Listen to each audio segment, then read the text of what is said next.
Does it seem like our lives are constantly filled with struggle? In fact, doesn't it kind of seem like all of humanity is constantly filled with struggle?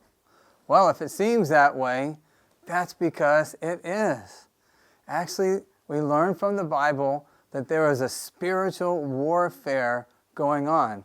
That's right. And so, in that way, all of us are part of the spiritual warfare. And though it seems that our conflicts are really all surrounding us and other people, it turns out that other people really are not the enemy in this spiritual war. It says here in Ephesians chapter 6 and verse 12, "For our struggle is not against flesh and blood, but against the rulers and against authorities and against the powers of this dark world and against the spiritual forces of evil in the heavenly realms." And so this is amazing because there are just these heavenly realms that we are not able to see, but we are certainly in the middle of the spiritual warfare that is going on between them.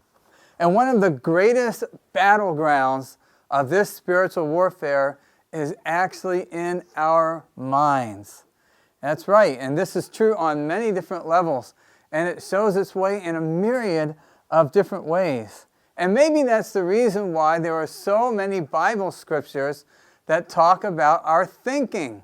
For example, Philippians chapter 4, verse 8 says, "Finally, brothers and sisters, whatever is true, whatever is noble, whatever is right, whatever is pure, whatever is lovely, whatever is admirable, if anything is excellent or praiseworthy, think about such things." And so here we have the Bible actually telling us, be intentional about what you think about. Focus on these things that are going to be healthy and good for you. In Colossians chapter 3 and verse 2, the Bible says, "Set your minds on things above, not on things of this earth." And so here again, the Bible is telling us to deliberately and intentionally focus our minds on things from God, not on things from earth. In 2 Corinthians chapter 10 and verse 5, the Bible says, "We demolish arguments and every pretension that sets itself up against the knowledge of God. And we take captive every thought and make it obedient to Christ." And so here the Bible is giving us this image of we're like literally capturing the thoughts and forcing those thoughts to become obedient to Christ.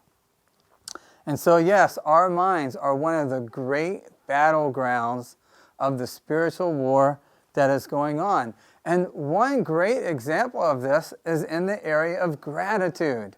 You might say, gratitude? How is that?